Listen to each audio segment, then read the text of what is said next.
నా పేరు doctor Nandi Rameshwar Rao, founder and CEO of realtor oxygen. Today ఒక కొత్త టాపిక్తో, మంచి టాపిక్తో మీ ముందు రావాలని వస్తున్నాను. టాపిక్ ఏంటంటే, చాలామందికి డౌట్, రియల్ ఎస్టేట్ అసలు ఏమవుతుంది, రియల్ ఎస్టేట్ అంటే తగ్గిపోతుందా, పడిపోతుందా, గవర్నమెంట్ మారుతుంది, మారినప్పుడు ఏమవుతుంది, పాత గవర్నమెంట్ ఉన్నట్టు చేస్తారా లేదు, ఇవన్నీ చాలా సందేహాలు, అపోహలు ఉన్నాయి. సో దీనికోసం ఒక వీడియో చేద్దాం అనుకున్నాం. దీంట్లో మెయిన్గా నేను చెప్పాలనుకుందంటే, what is the future of real estate. Future అంటే నెక్స్ట్ 10 సంవత్సరాలు ఏమవుతుంది, ఇది ఆన్సర్ చేసే ముందు లాస్ట్ 10 సంవత్సరాలు ఏమైందో చూద్దాం. ఇప్పుడు మీరు చూసుకుంటే కనుక నందమూరి తారక రామారావు గారు, చంద్రబాబు నాయుడు గారు, రాజశేఖర రెడ్డి గారు and so on, latest KCR గారు, ఇప్పుడు రేవంత్ రెడ్డి గారు, రియల్ ఎస్టేట్ ఎప్పుడు కూడా ఆగలేదు. ఎందుకంటే రియల్ ఎస్టేట్ టాప్ గేర్లో ఉంది.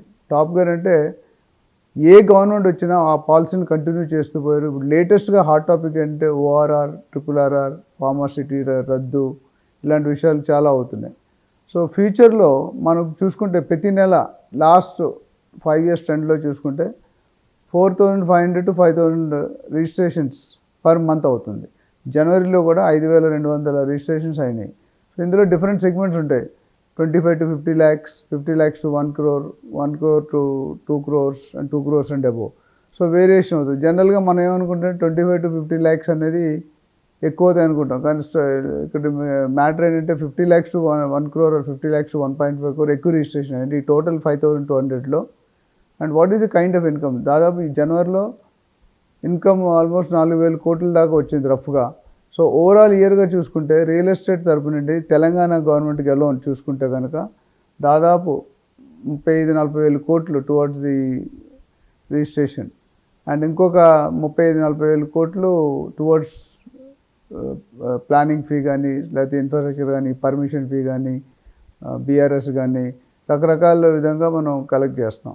సో దాన్ని బట్టి చూసుకుంటే 60,000 నుండి 80,000 వరకు every year income from real estate. ఒకప్పుడు చూసుకుంటే మనకి అగ్రికల్చర్లో ఫస్ట్ ఉండేది, తర్వాత మనకి ఫార్మా వచ్చింది, దాని తర్వాత సాఫ్ట్వేర్ వచ్చింది. ఇప్పుడు లేటెస్ట్ చూసుకుంటే సాఫ్ట్వేర్ పరిస్థితి అంత బాగలేదు. మొత్తం ప్రపంచం మొత్తంలో కూడా గత ఇయర్ ఆల్మోస్ట్ 70,000-80,000 జాబ్స్ మళ్ళీ 3-4 కంపెనీలోనే తీశారు. లక్షల్లో అయితే ఓవరాల్గా పోయింది. ఇది చూసుకుంటే కానీ ఇప్పుడు రియల్ ఎస్టేట్ ముందంజలో ఉంది.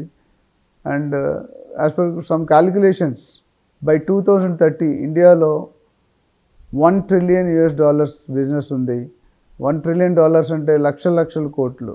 అదేవిధంగా ఎంప్లాయ్మెంట్ చూసుకుంటే కనుక 75 million jobs by 2030 in real estate, అంటే 7.5 crores. when you say 7.5, మీరు చాలామంది మనకి ఇండియాలో ఏంటంటే, ఇండియాలో కానీ, తెలంగాణలో కానీ, ఆంధ్రాలో కానీ చూసుకుంటే రియల్ ఎస్టేట్ అంటే ప్లాట్లు అమ్మడం, ప్లాట్లు కొనడం కాదండి. రియల్ ఎస్టేట్లో ప్లాట్ అనేది ఒక వెరీ మీగర్ సెగ్మెంట్. ప్లాట్లు కాకుండా ఫ్లాట్లు ఉన్నాయి, ప్రాపర్టీ మేనేజ్మెంట్ ఉంది, అడ్వైజింగ్ ఉంది, ప్రాజెక్ట్ ఫండింగ్ ఉంది, వాల్యుయేషన్ ఉంది, సర్వేయింగ్ ఉంది. ఇవన్నీ కూడా రియల్ ఎస్టేట్ కిందే వస్తాయి. మనం ఉట్టి ప్లాట్లు అమ్మడం లేకపోతే ఫ్లాట్లు అమ్మడం కానీ తీసేసాలి మైండ్లో. సో మన ఇండియా మాత్రం ఇప్పుడు యాజ్ ఆఫ్ నో క్యాపబిలిటీ లేదు. తెలంగాణ కానీ, ఏపీ కానీ, ఇతర రాష్ట్రాల్లో కానీ మీరు చూసుకుంటే we're not having professional realtors. So ముఖ్యంగా కొరత ఉంది. ఈ 75 million జాబ్స్ మనం ఫిల్ చేయాలంటే మనకి ఎంతోమంది ట్రైన్డ్ ప్రొఫెషనల్స్ అవసరం. అందుకని నేను మా కంపెనీలో రియల్టర్ ఆక్సిజన్లో ఒక సపరేట్ ట్రైనింగ్ పెట్టి ఇంతవరకు we have created 11,000+ leaders in real estate, and we are in the verge of moving forward to 1 lakh people. Real estate లీడర్స్ని జనరేట్ చేయాలి, డెవలప్ చేయాలి, వాళ్ళు ఇండివిజువల్ ఎంటర్ప్రెనర్స్ చేయాలని. So that's a big mission I know, but trying hard our best efforts to do it. So అదేవిధంగా నేను 11,000 transactions చేశాను, property transactions. 11,000 చేయాలంటే కనీసం 1,10,000 మంత్ అయింది. 1:10 ఇస్ ద రేషియో. జనరల్గా రియల్ ఎస్టేట్లో చెప్పాను నేను, 1000 ఎంక్వైరీలు, 100 లీడ్లు, 10 సైట్ విజిట్లు, 1 sale. This is the ratio. చాలామంది ఏమనుకుంటుంటే నాకు 100 లీడ్ రాగానే 50 sales, it's not possible and if somebody is doing more than 10%, it is great. అంటే మీరు 1000కి చూసుకుంటే 1% కూడా లేదు అక్కడ. But it is so tough. But once you understand, it's like mathematics. Real estate అనేది 100-meter డాష్ కాదు, ఇట్ ఈస్ మ్యారథాన్. అంటే ఒక లాంగ్ డ్రైవ్. ఎవరైతే రియల్ ఎస్టేట్లో లాంజివిటీ ఉన్నారో వాళ్ళు ఎక్కువ బిజినెస్ చేయగలుగుతారు. So coming back, by 2040 the potential in India is around $10 trillion. ఇక జాబ్స్ అయితే ఇంక లెక్కలేదు, కోట్లు జాబ్స్ వస్తాయి. అందుకని ఇప్పుడు అందరూ కూడా, ప్రతి మనిషి, ప్రతి సిటిజన్, ప్రతి పౌరుడు కూడా రియల్ ఎస్టేట్ వైపు చూడడం మొదలుపెట్టారు. సాఫ్ట్వేర్లో ఉద్యోగాలు పోతే they are coming to real estate, ఫార్మాలో ఉద్యోగాలు పోతే రియల్ ఎస్టేట్, ఎక్కడ ఉద్యోగం పోతే రియల్ ఎస్టేట్ వైపు చూస్తున్నారు. అయితే ఇక్కడ బెనిఫిట్ ఏంటంటే రియల్ ఎస్టేట్లో సాఫ్ట్వేర్కి మీరు ఇంజనీరింగ్, కంప్యూటర్స్, ఎలక్ట్రానిక్స్ ఇవి చేయాలి. ఇక్కడ అలా అవసరం లేదండి. ఫార్మాకి వెళ్తే మీరు ఎంబీబీఎస్ లేకపోతే ఇంకా ఫార్మసీ డిగ్రీ అవన్నీ చేయాలి. ఇక్కడ రియల్ ఎస్టేట్ నేను చాలాసార్లు చెప్పాను నా ముందు ఎపిసోడ్లో, రాజకీయం, రౌడీజం, రియల్ ఎస్టేట్, దీనికి ఏ అర్హత అక్కర్లేదు. ఒక్కటే అర్హత కావాలి, కడుపులో మంట, ఫైర్ ఇన్ ద బెల్లీ.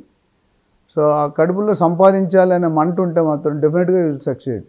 దీంతో ఏజ్తో సంబంధం లేదు, ఎక్స్పీరియన్స్తో సంబంధం లేదు, జెండర్తో సంబంధం లేదు, ఇన్వెస్ట్మెంట్ కూడా పెద్దగా అవసరం లేదు. మనం సొంతంగా కన్స్ట్రక్ట్ చేయాలనుకుంటే తప్ప, if you want to work as a freelancer, as a agent, you can always get in to the business. But commitment every day, full time చేసేవాళ్ళు 8 to 10 hours, పార్ట్ టైం చేసేవారు 4 to 5 hours చేసుకుంటే కనుక the earning potential is unlimited. మీరు చూసుకుంటే ఈరోజు real ఎస్టేట్లో కోట్లు సంపాదిస్తున్నారు బిల్డర్స్ కానీ, ఏజెంట్స్ కానీ, ప్రాపర్టీ మేనేజ్మెంట్ కానీ, అదర్ రియల్ ఎస్టేట్ సెగ్మెంట్స్. కాకపోతే ఆ కమిట్మెంట్లో honesty, transparency, integrity. Most of the brokers ఏం చేస్తారంటే రియల్ ఎస్టేట్లో మన కమిషన్ కోసం పనిచేస్తారు. First you have to understand the customer pin point, customer pain problem. అది అర్థం చేసుకొని దాన్ని వాళ్ళు సాటిస్ఫై చేస్తే brokerage should be your by product of your commission, your service. అంతేగాని కమిషన్ కోసం ఏదైనా చేస్తాం, ఏ తప్పైనా చేస్తాం, ఏ ఇల్లీగల్ ప్రాపర్టీ చేస్తాం, అది ఉండదు. మా ట్రైనింగ్లో అదే చెప్తామండి. యాజ్ ఎ రియల్టర్ మీరు you should be a guide, you should be an adviser, you should have a friendly nature. ఒక కస్టమర్ మన దగ్గరికి వచ్చారు, ₹1 కోటి పెట్టుకున్నా అంటే వాళ్ళకి మీ దగ్గర ఉన్న జంక్ అంతా చూపించకూడదు. ఏ ప్రాపర్టీ కావాలి, అది చాలా వరకు లోపిస్తుంది. ఇప్పుడు ₹1 కోటి బడ్జెట్ వస్తే 3 కోట్ల ప్రాపర్టీ చూస్తుంది. ఆబ్వియస్లీ హౌస్ వైఫ్కి నచ్చుతుంది, దాన్ని ఎఫర్ట్స్ వేసిన తర్వాత వాళ్ళు కొనరు. మీరు ₹1 కోటి బడ్జెట్ వస్తే 80 లక్షలు కానీ ₹1,20,00,000 లోపు చూపించాలి, లేకపోతే మ్యాక్సిమం ₹1,50,00,000. ఎందుకంటే any person set the budget for 1 crore, he cannot increase more than 10-20%, 100% పెంచలేరు. సో ఇది దృష్టిలో పెట్టుకోవాలి.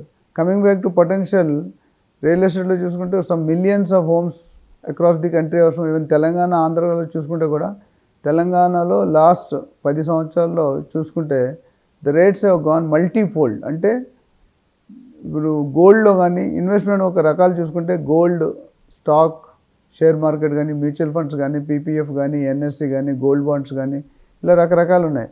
బట్ నేను నా అనుభవంలో చూసినట్టు అన్నిటికంటే రిస్క్ లెస్ అనేది రియల్ ఎస్టేట్. ఎందుకంటే రియల్ ఎస్టేట్లో మోసపోయే వాళ్ళు చాలా తక్కువ మంది అండి. టైటిల్ క్లియర్ లేకపోయినా, లేకపోతే లీగాలిటీ లేకపోయినా పోతారు. కానీ ఫర్ ఎగ్జాంపుల్ నాకు తెలిసే ఎగ్జాంపుల్ 1993లో gold rate was ₹5,000 for 10 grams. 2011-12లో it has come to 28,000. Today it is around 56,000. I'm talking about 24 carats. Okay, ఆ విధంగా చూసుకొని రియల్ ఎస్టేట్ కనుక చూసుకుంటే ఇప్పుడు మనం ఏమంటే 4 to 5 years డబుల్ అవుతుంది, 10 yearsలో 5 times అవుతుంది. As per records we have strategy. అంటే కొన్ని ఏరియాలు, అంటే అన్ని ఏరియాలు అని చెప్పలేను, బట్ ఏ ఏరియాలో పెట్టుకుని డెవలప్మెంట్ అవుతుంది, వెదర్ 5 times అవుతుందా, 6 times అవుతుందా, లేదా 2 times అవుతుందా, 3 times అవుతుందా అనుకునేది మనం ఏరియా బట్టి, లొకేషన్ బట్టి, ఇండస్ట్రియల్ పట్టాలు బట్టి. ఒక అప్రిషియేషన్ ఎట్లా అవుతుంది, మనకి ఇండస్ట్రీ రావాలి, ఇన్ఫ్రాస్ట్రక్చర్ కావాలి, ఎంప్లాయ్మెంట్ ఉండాలి. ఇవన్నీ ఉంటే కనుక automatic. For example west zone, పాత గవర్నమెంట్ బాగా ఫోకస్ చేశారు. వెస్ట్ జోన్లో మీకు ఇఫ్ యూఆర్ సీయింగ్ రఫ్లీ 10 lakhs ఎంప్లాయీస్ ఇన్ ఐటీ ఉన్నారండి. బెంగళూరులో 10 lakhs ఉన్నారండి. మొత్తం ఇండియాలో 50 లక్షల మంది అప్రాక్సిమేట్ ఉన్నారు. అంటే 50 లక్షల మంది, 20 లక్షలు మన దగ్గర హైదరాబాద్ అండ్ బెంగళూరులో ఉన్నారు. అంటే you can see the potential. ఈ 10 లక్షల మంది పనిచేస్తే ఎంతమంది ఫ్యామిలీ మెంబర్స్ వస్తారు? ఈచ్ ఫ్యామిలీ 4-5 members వేసుకుంటే ఒక 50 లక్షలు అయిపోయింది, just for one segment, IT sector. So ఇలా పొటెన్షియల్ చూసుకుంటే మనకు పెరుగుతూనే ఉంది. And Hyderabad is one of the best city, fastest growing city in the country. And 4 వైపులో ఎక్స్పాండ్ అయ్యే కెపాసిటీ ఉంది. చెన్నైకి అట్లా లేదు, వైజాగ్ అట్లా లేదు, ముంబైకి అట్లా లేదు. So there is 1 or 2 sides growth ఉంది. చెన్నైలో ఈసీఆర్, ఈస్ట్ కోస్ట్ రోడ్ అని ఉంటుంది. ఇవన్నీ పెట్టుకొని చూసుకుంటే కనుక మన హైదరాబాద్ ఇప్పటికీ కూడా మధ్య క్లాస్, మధ్యతరగతి పర్సన్స్ కొనుక్కునే విధంగా అఫోర్డబిలిటీ ఉంది. Except the west zone, Kokapet, Neopolis అవన్నీ తీసేస్తే కనుక మిగతా అన్నీ కూడా మనం ముందుకెళ్తే ఓఆర్ఆర్ నుండి RRR లోపు ఎక్కడ కొనుక్కున్న 10,000, 5,000, 12,000, 15,000, 20,000 హెచ్ఎండిఆర్, డిటీసీ దాన్ని బట్టి ఉంటుంది. సో దీని మీద మరిన్ని వివరాలు కావాలన్నా, డీటెయిల్స్ కావాలన్నా మీరు నన్ను సంప్రదించవచ్చు. నా పేరు doctor Nandi Rameshwar Rao, founder and CEO of realtor oxygen. Phone number is 9949579170. ఎన్నో స్క్రీన్ మీద డిస్ప్లే చేస్తున్నారు. Thank you.